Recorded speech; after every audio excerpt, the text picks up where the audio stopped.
Cerita ini hanya untuk orang-orang yang percaya kalau bahwasanya ada makhluk lain yang ada di sekitar kita selain manusia dan hewan. Ya, sebutlah makhluk halus atau makhluk tak kasat mata.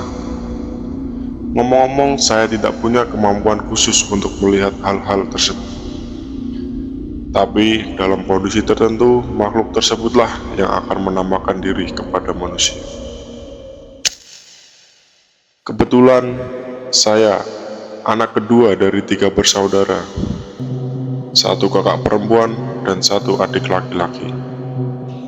Di keluarga saya ada hal-hal unik yang kita semua alami. Dalam setiap anggota keluarga, pasti ada satu hal yang paling ditakuti. Namun hal tersebut tak kasat mata. Dan anehnya, apa yang kita alami, itu hanya terjadi sampai 7 tahun saja. Setelah 7 tahun, semuanya berjalan normal. Dari mulai kakak saya, lalu saya sendiri, dan kemudian adik saya. Hal-hal yang menurut saya tidak wajar, namun benar adanya. Dimulai dari kakak saya yang mulai merasa ketakutan dari ia bayi, sering menangis bahkan hampir tiap malam hari. Sampai saat usia 2 tahun, ayah saya harus pergi merantau ke Malaysia untuk mencukupi kebutuhan keluarga. 1 tahun berlalu, sampai saat dimana kakak saya mulai bisa berbicara. Ia menceritakan apa yang ia lihat kepada ibu saya dengan kata yang kurang begitu jelas. Yang intinya ialah ia melihat sesuatu yang menyeramkan. Sempat sesekali ibu saya membawanya ke orang pintar atau paranormal lah, namun tidak ada perubahan berarti. Ibu saya pun kebingungan harus berbuat apa. Karena pada saat itu, ibu saya mengurus kakak saya sendiri. Singkat cerita, saat kakak saya berusia 5 tahun, ayah saya pulang dari merantau. Ia tak tahu kalau kakak saya sering merasa ketakutan, seperti melihat sesuatu yang sangat menyeramkan. Karena pada saat itu, belum ada ponsel seperti sekarang. Semenjak itu, ayah saya tidak pernah merantau lagi. Ia bekerja di rumah serabutan untuk mencukupi kebutuhan keluarga. Hari demi hari berlalu, hingga saat usia 7 tahun, kakak saya tiba-tiba tidak pernah merasa ketakutan lagi. Setahun kemudian lahirlah saya. Kata ibu saya pun sama dengan kakak saya. Namun bedanya, saya tidak melihat sosok tersebut dari lahir. Namun saat menginjak usia 5 tahun, bertepatan dengan lahirnya adik saya tidak terlalu ingat apa yang terjadi saat kecil dulu. Kata ibu saya sering mengigau bahkan hampir tiap hari setelah kelahiran adik saya. Dan seiring berjalannya waktu, saya pun sudah jarang mengigau. Semua tampak normal sampai suatu ketika adik saya masuk ke taman kanak-kanak. Hal aneh pun mulai terjadi. Di suatu malam, saya ingat sekali waktu itu hari Minggu. Di belakang rumah, adik saya menjerit ketakutan. Ia bilang bahwa ia melihat bonekanya diambil oleh sosok yang menyeramkan. Dengan jeritan tangis ia menunjuk ke arah salah satu tempat di mana ia melihat bonekanya tersebut dibuat mainan oleh makhluk tak kasat mata yang ia lihat tersebut. Kemudian ibu saya membawa adik saya masuk ke dalam rumah. Seketika adik saya pun mulai terdiam. Aku yang penasaran pun menghampiri tempat yang ditunjuk oleh adik saya tadi. Namun anehnya tidak terdapat apa-apa. Dan anehnya, kejadian itu tak hanya terjadi di malam hari. Siang hari pun sering terjadi, entah karena ada faktor pendahulu saya yang punya ilmu tertentu, atau karena ada sesuatu yang lain. Wallahu a'lam. Hingga suatu ketika, hal aneh terjadi, bahkan ini siang hari. terjadi di luar rumah, dan itu disaksikan oleh banyak orang. Namun yang melihat hanya adik saya. Waktu itu dia berusia 6 tahun, dan saya baru menginjak kelas 5 sekolah dasar. Ia melihat sosok yang dia ucapkan sama seperti sebelumnya. Namun kejadian ini sangat lama sampai berjam-jam dia menangis. Dan setelah itu, tiba-tiba kakek saya datang menjenguk adik saya. Dan entah bagaimana caranya, adik saya pun tiba-tiba berhenti menangis. Saya yang masih kelas 5 sekolah dasar pun kurang begitu paham apa yang sebenarnya terjadi pada keluarga saya. Setelah kedatangan kakek saya, semua berjalan dengan normal ke depannya hingga bertahun-tahun.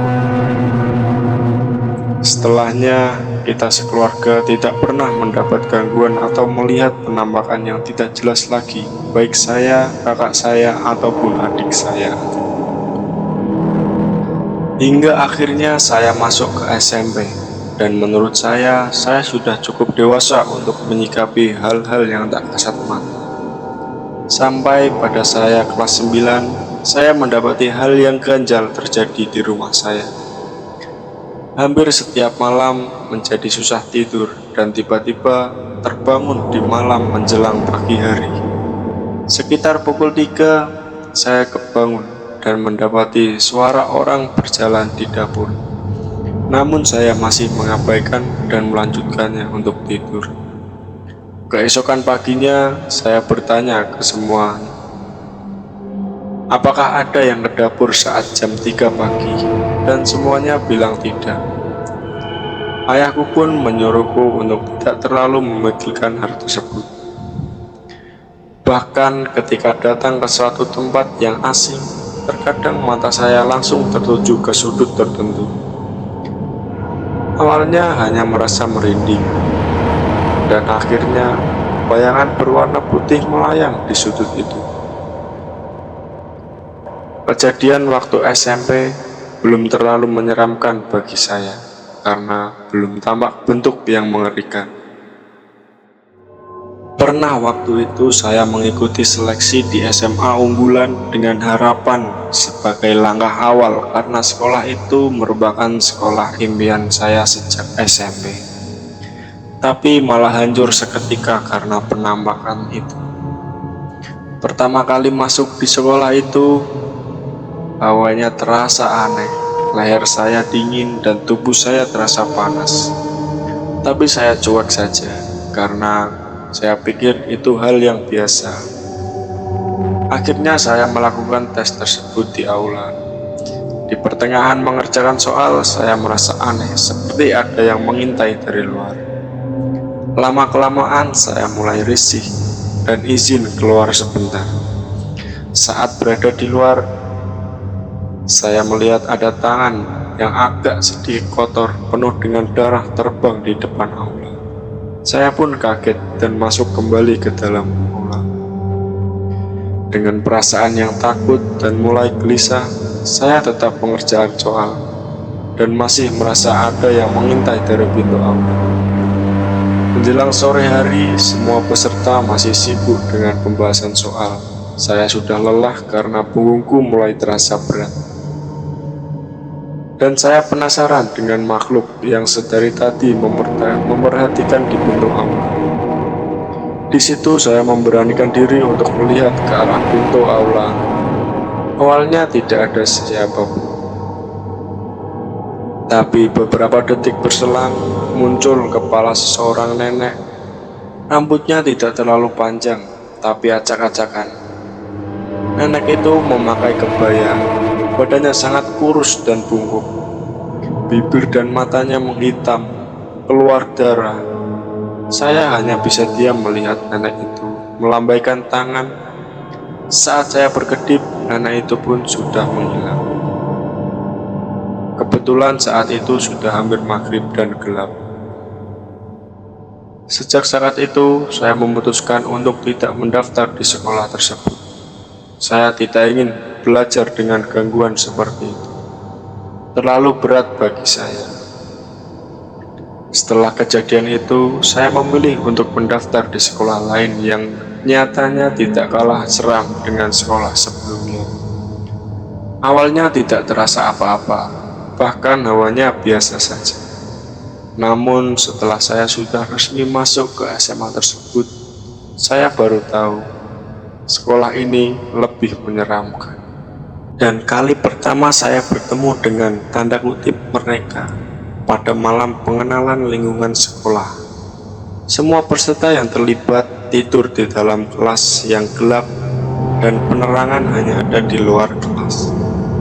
Kalau tidak salah sekitar pukul 11 kita disuruh untuk rehat karena ada kegiatan di pagi hari. Dan akhirnya saya membaringkan tubuh ke arah jendela kelas. Awalnya seperti ada yang menggantung, tapi saya pikir hanya batang pohon atau semacamnya. Saya pun tertidur setelah memandang keluar jendela. Entah kenapa saya terbangun tanpa alasan sekitar pukul 2 pagi. Seperti ada yang menatap dari arah jendela tadi. Saya pun kembali memandang jendela itu, dan di situ terlihat jelas bahwa yang menggantung bukanlah ranting pohon, melainkan kaki yang membusuk. Kakinya sangat pucat dengan kuku yang sangat hancur. Saya tidak tahu seperti apa wajahnya, karena saya hanya melihat dari lutut sampai ke ujung kakinya. Yang jelas ada luka di kaki tersebut. Penampakan itu membuat saya tidak bisa tidur sampai tiba-tiba. Kakinya sangat pucat dengan kuku yang hancur. Saya tidak tahu seperti apa wajahnya, karena saya hanya melihat dari lutut sampai ke ujung kakinya yang tergelantung dan bergerak seperti ditiup angin. Yang jelas ada luka di kaki tersebut. Penampakan itu membuat saya tidak bisa tidur sampai subuh tiba. Dan saat saya melihat ke arah jendela lagi, kaki itu pun sudah tidak tampak. Setelah kejadian tersebut, saya baru cerita kepada kakek saya yang sebelumnya saya belum pernah cerita sama sekali terkait hal tersebut. Akhirnya kakek saya menyuruh saya meminum air putih yang dibawanya. Semenjak itulah saya tidak pernah melihat lagi sosok-sosok tersebut. Itulah akhir cerita mistis yang saya alami.